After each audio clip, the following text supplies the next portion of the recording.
G'day and welcome to one of the first games of the first Alliance Cup. The first Alliance Cup is one of the biggest tournaments ever for Age of the Ring. It's pretty insane, pretty big deal. We have today UgLuK and AndySan. Look at the speed on AndySan as dwarves. It's like both builders immediately. There's no delay. It just goes click, click, and it's just instantly there. Interesting with the orchards. This is Rivendell from UgLuK and dwarves from Andy. He does love the dwarves. They're a favorite. They're not totally OP, but they're definitely a fan favorite, I think, especially for the Andy fanboys out there. Yeah, orchards from UgLuK. This is an interesting one. I never go orchards myself. That's not saying they're bad. That's just saying I have OCD and I love to use the forges instead. Forges give slightly more money, but they are more expensive. This is something I haven't seen from Andy very much. He's going straight off with the Erebor assembly. This isn't Erebor's normal barracks. This is like elite units and support units. It's everything that, everything that he doesn't normally do. It's kind of out of the ordinary. Yes, this is very classic move though. Very classic from UgLuK, who's interesting. This is a map Dunland, and it's a bit funny with its the way it's set out. The player up here, they really need to move the orchards down because right now he's not getting enough money from his orchards. He's getting 18, 18, and 20. Compare that to Andy's 25, I'm assuming, and 17. This one's close to the fortress, so he can get his units straight in there. Speaking of, he's got an early creep, which, interesting, I wonder. This is kind of a good play from UgLuK. He's sending his little hobbits the long way around. This does two things. It makes sure that he's going to see that tunnel that he's got right there. He's going to find it and be able to destroy it. But also, it means that by the time his second battalion gets here, he'll have two attacking on the both sides. And Andy just won't be able to deal with that because he's off piking. He's off creeping. He thinks he's got all the time in the world. So yeah, kind of smart plays. UgLuK is not to be underestimated. They're both very, very good players.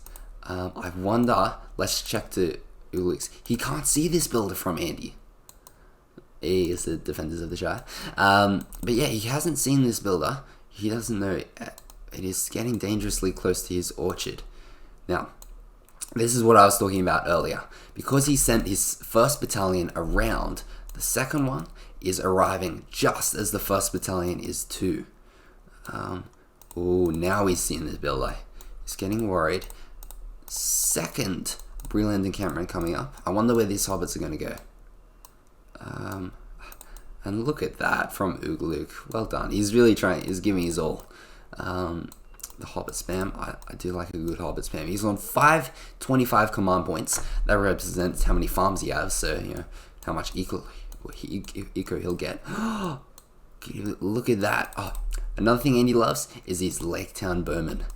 He's a bit of a fan of them because the dwarven bowmen that the ordinary dwarves they get. They're kind of they're not spectacular. Now, one thing I said I have OCD, and one thing that implies is that I have all of my tunnels on 25, or 97%, as much as they can possibly give me. But this thing about Andy is he doesn't have such qualms. He puts them right in the corner. This one's only getting 19, but as of yet, it was totally undetected until a few seconds ago when I started talking about it. But in the long run, a farm by me that had 25 instead of 18, it would have been destroyed by now. UgLuK would have seen it much sooner. So by hiding them, even though he's getting less resources, in the long run, he'll keep these tunnels for longer. Ones like here on the corner. And here, down here, nobody's ever gonna go down there.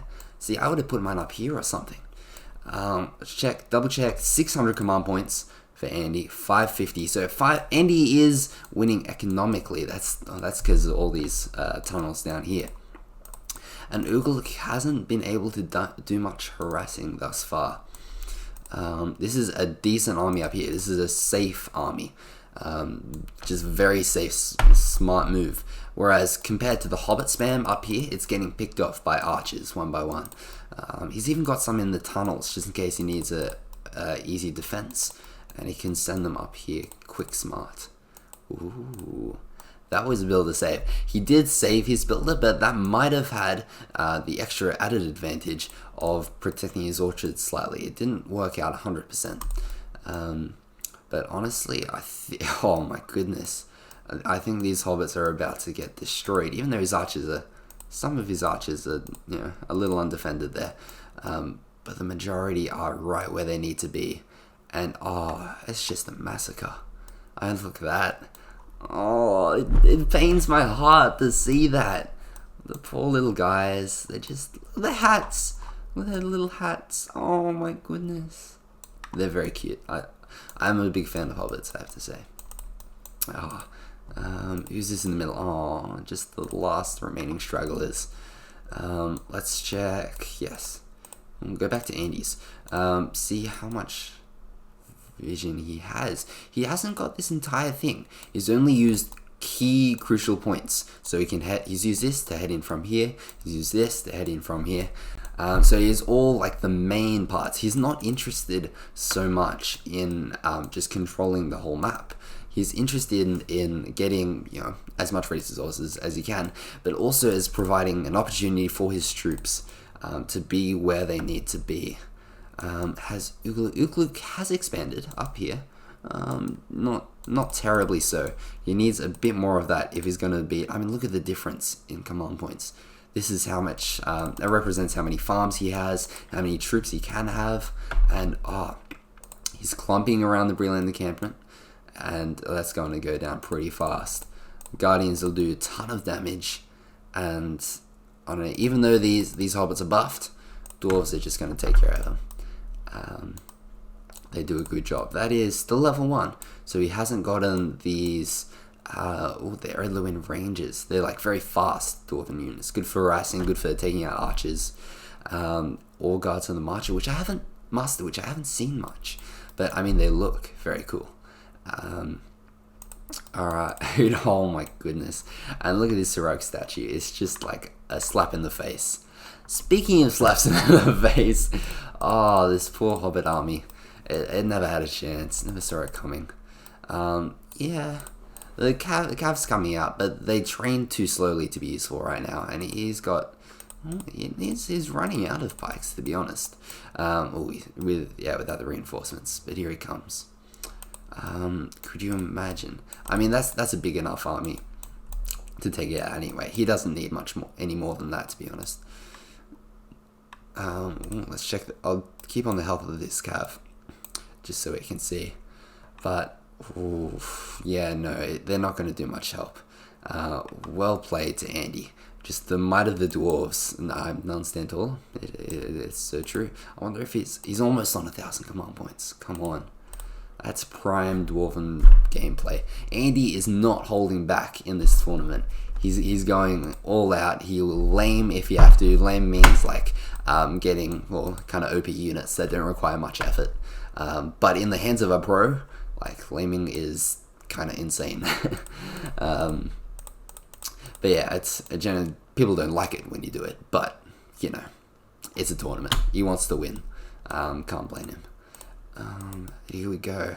This will be it. Is there any last ditch effort from UgLuK? I like it. He hasn't given up. You can't actually tell if it's a GG yet because there's no GG up in the corner.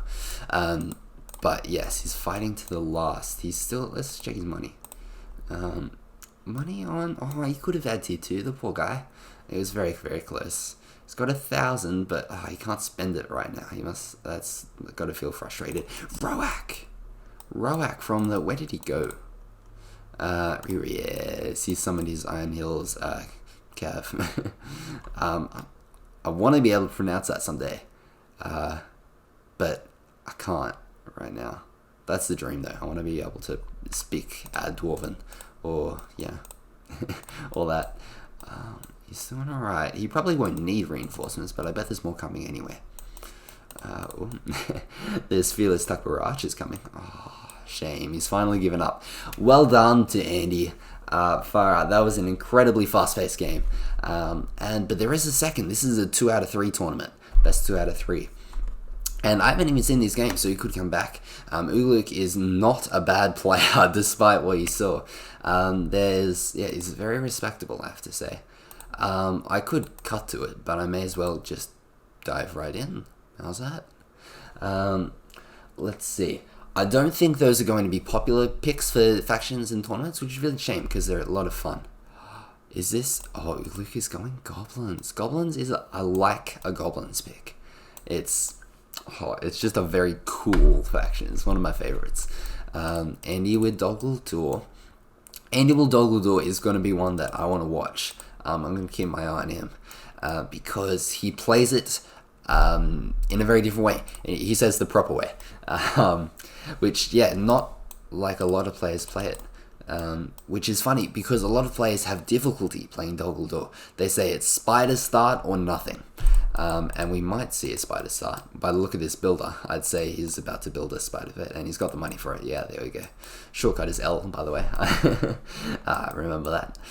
Yeah, for a spider pit.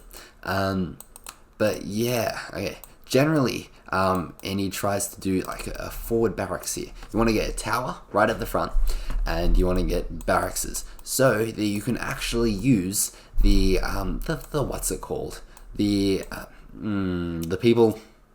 guys from the barracks that like cost 100 maybe. But yeah, they are No, I've completely drawn a blank.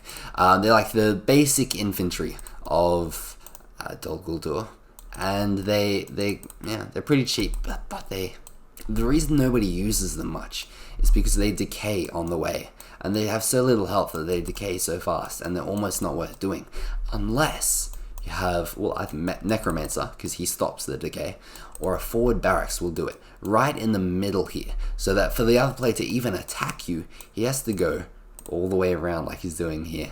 And in fact, I kind of understand against goblins why he isn't doing this forward barracks tactic, because if he had, all his units, all his key buildings would be up there, and there's nothing to defend him from this goblin spam. Because this goblin spam, he can put tunnels anywhere on the map, and he can destroy all of his economy, while his troops are all the way up there. Let's see. Far out. Attacking from both sides once again. That's UgLuK does like to do that. To survive these spiders, he needs to keep a lot of battalions. I mean, at least 5 against the 2 battalions of spiders. He needs to clump them up. He needs to not do that. Because if he doesn't clump them up, then they just do that. They went through with basically no casualties, and they took out the whole 2 battalions. So he needs to clump. If he's going to beat those spiders, he needs just a massive army, which is going to be harder and harder as the game progresses, because now Andy has 3 battalions. I mean, the amount of goblin hordes that's need to withstand a charge like that, he just can't do it. Like, I mean, it certainly can't fit in a tunnel, that's for sure. This one can only fit 5.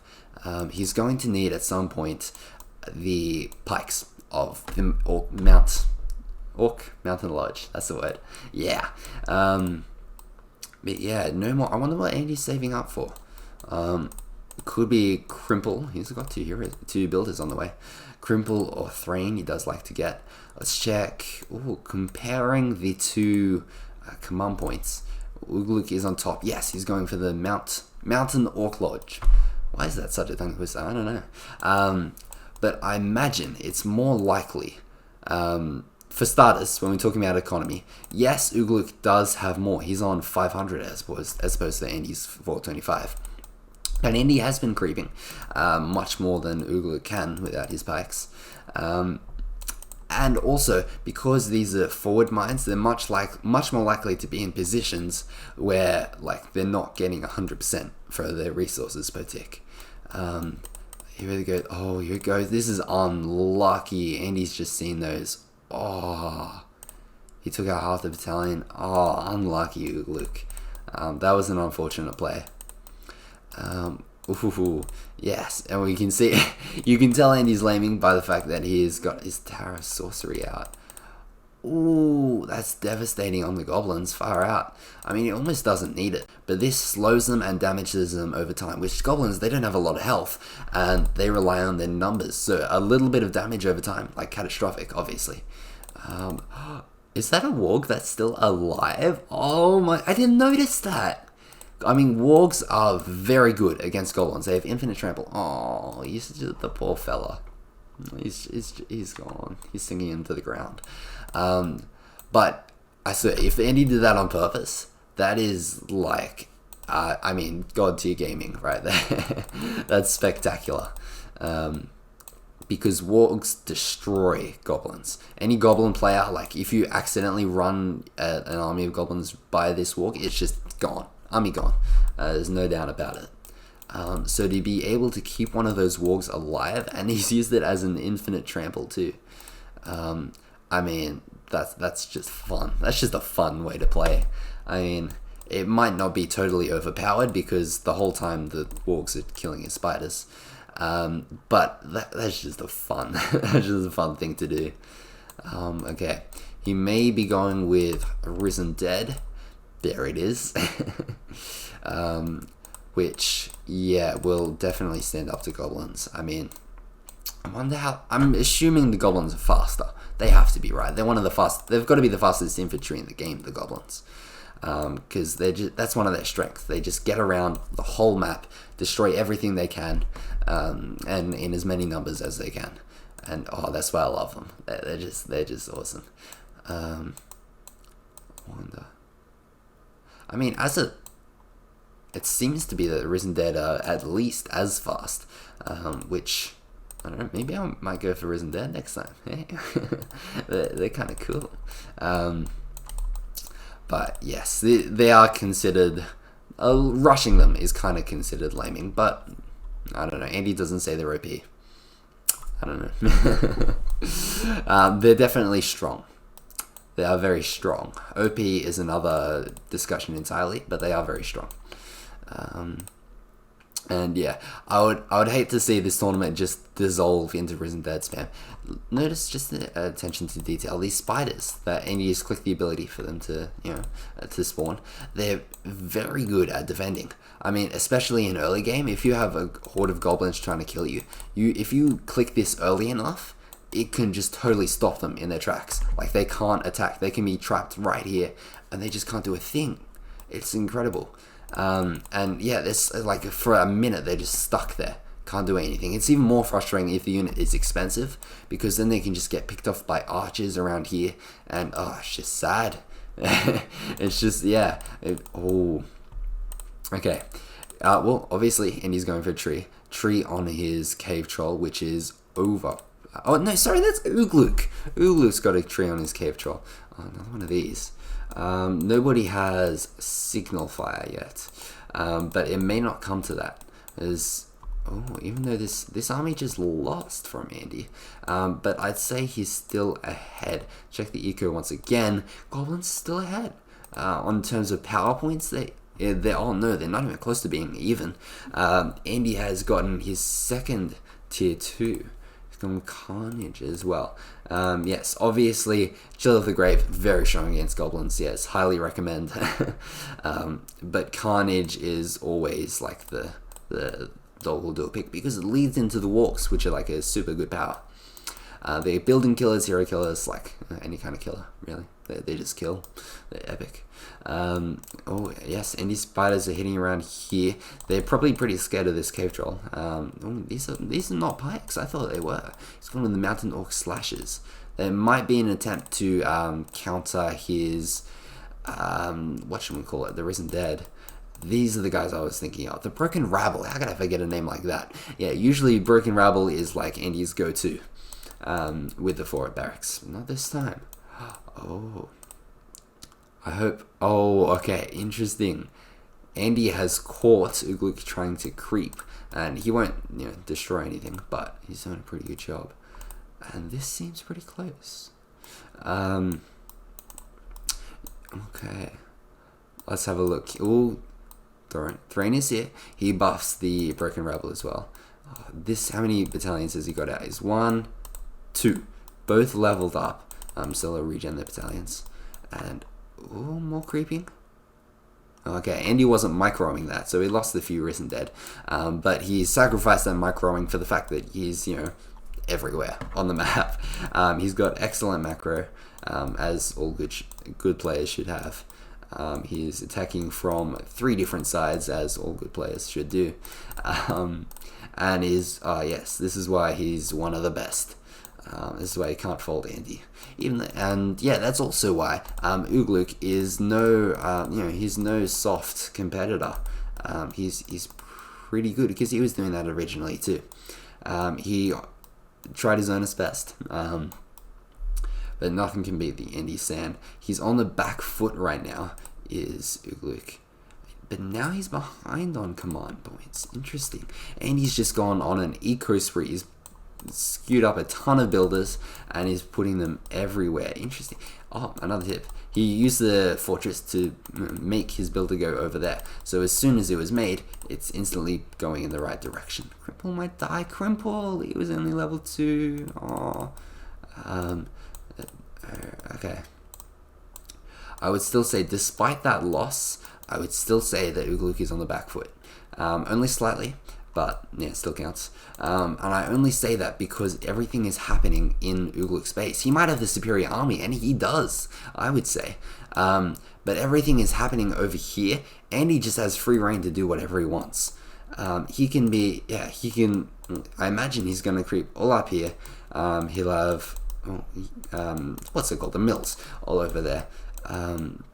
Even though this army might die, the eco bonus that he has just from keeping the action in UgLuK space is pretty insane. Oh, and this is a fantastic army. It pains me to see that power used like that. The Chill of the Grave, of course. It's just devastating on goblins. I mean, yeah, even some map hazards. If you play on a game with map hazards, they don't stand a chance. Goblins, if you have your goblins in the wrong area at the wrong time, it's boom, just army gone, wiped in 2 seconds max, and that's no exaggeration either. It can be pretty soul crushing, the poor guys.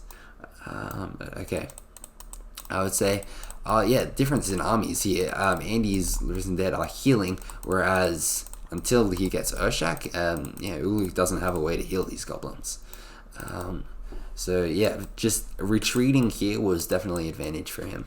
His spiders are returning and his Risen Dead are healing, because they have the ability. Do they? Maybe it's at higher levels. Yeah, okay, they need level 2. They regain health and regain extra members of their horde. Just like elves do, they regain health as well. 1,000 command points for Andy, and he's got his tier 2. This is the one I was talking about. These wargs are very powerful. Compare that to UgLuK is unfortunately very behind on the power points. He's 10 behind, as a matter of fact. What would be good against these guys? I'd say a debuff, because that would get rid of Crimple's leadership. And obviously, Frozen Land, always very good, especially when you're using cave trolls. Because, Frozen Land would be kind of epic. Not as useful in the mid-game because this guy, Muzgash's leadership, that wouldn't stack with the Frozen Land. Because Frozen Land is kind of leadership, if you didn't know. It's cool. Which means it's outdone by cave bats. So if you're facing a Misty Mountain Sway and you think that he's going to go Frozen Land, instantly you automatically just always go Cave Bats, unless there's another option like Fellwind is another good option against goblins because they have so little health. It does decent damage. But yeah, if you use Cave Bats, it not only totally nullifies the Frozen Land, even though your units are still slowed, his units don't get the leadership. But also it debuffs them as well, as cave bats are oft want to do. That's a fancy way of saying they do it. Yeah. He's harassing all around. Oh, I'm so sad. This Broken Rabble. That's the third time I've forgotten their name. I'm so sad they won't get it. They'll all die before they can take it down. Because if they got to level 2, they may well do it by destroying it, especially if they're Threon's leadership. If they got to level 2, then obviously they turn into Risen Dead when they die. So you got a bunch of individual Risen Dead lying around. It's epic. But yeah, okay. Army-wise, UgLuK has the superior force, unless these Ravagers have anything to say about it. But the constant harass, in fact that Andy's just keeping it entirely within UgLuK space. He has mills all the way up to here. It's almost within UgLuK's vision range. He might be able to fit one more, but yeah. He's just owning the map right now compared to 1,000 command points, to 425 right now.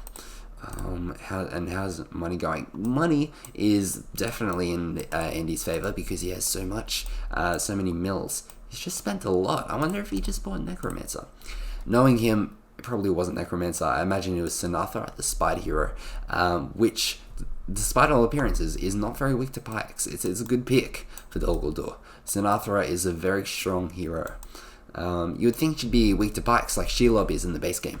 But no, she can't trample until level 8 or 10. So yeah, she's not actually that weak to pikes. She does a good job, I have to say. Yeah, very strong pick. Well, we're about to find out anyway. So he's just kind of floating on this money right now. He'll probably put it into Tomb Guard, there we go, and Ravagers too.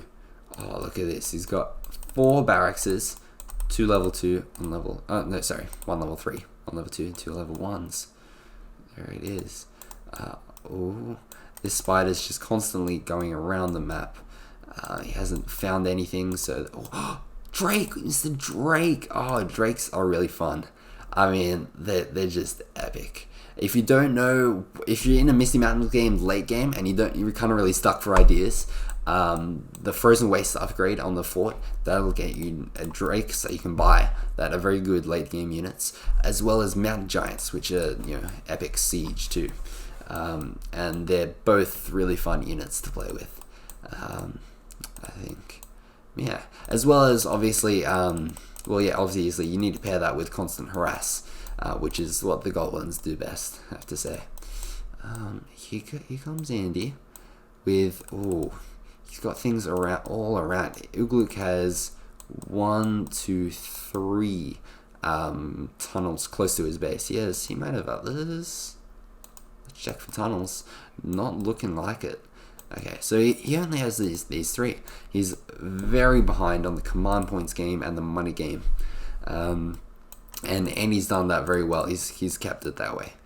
UgLuK, he wanted to attack so bad down this side, but he just can't, because Andy's baited him right back with an army just as impressive as the one up here, and more so. But yeah, he just. Because Andy is just on all sides right now, even getting Endwives, that's a good finisher, I think, with Dol Guldur. Andy's just on all sides right now, so UgLuK can't really afford to go out of his base unless he attacks on all sides too, because these are just running right. This was a smart move by UgLuK. I didn't think of that. Andy has little to no archers out, and so these cave bats, giant bats, can just run riot. Oh, they're really cool too. They do a decent amount of damage then. Not an insane amount, but considering Andy can't actually fight back, they're going to be very strong. No, he hasn't gone for a second one. He's getting the snow trolls, which aren't that good against infantry. They do alright.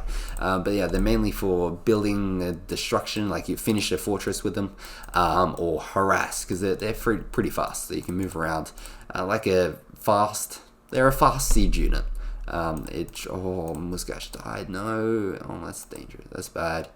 So yeah, these snow trolls, they trade a weakness to pikes and probably archers for a maneuverability. They can get around the map and destroy any farm that they so wish.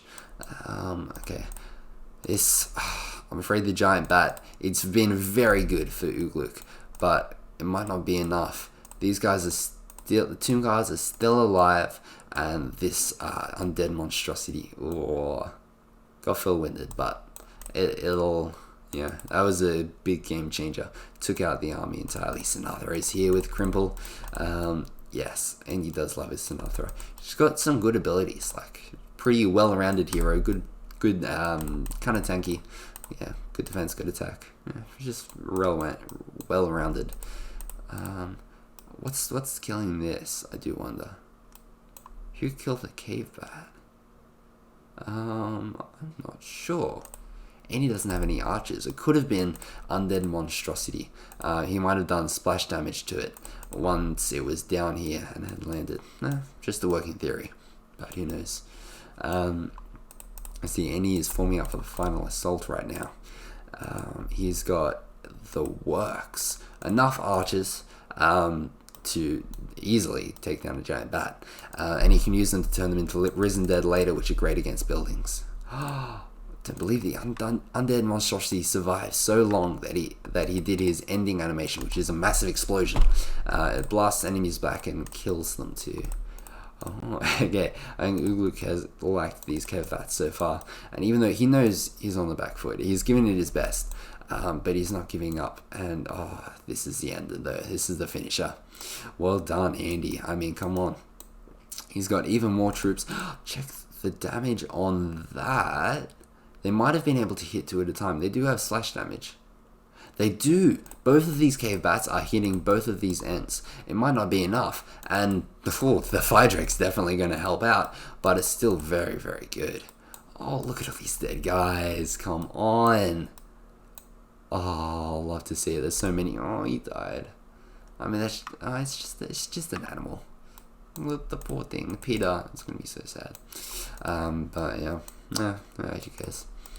Here it is, the final building. Very sad. Honestly, a heartbreaking moment, that fire drake. I mean, it just looks so sad when it died. Like, why are you going to do that? I know it was setting you on fire. But that was it. There you have it, the 2 games. One of the first games of the first Alliance Cup to be played. All of them are going to be best 2 out of 3 until the final, which is best 3 out of 5, I guess. But yeah, which I'm kind of psyched for. I won't be casting all of them. There's a whole team of casters that are going to be working on different projects, and so throughout all of us, we'll get every game out. And if you want to see more of these games, they'll be all put up in the Discord of the First Alliance Cup, which I may put in the description if I remember. Who knows? I'll see you later for possibly the next one. Bye.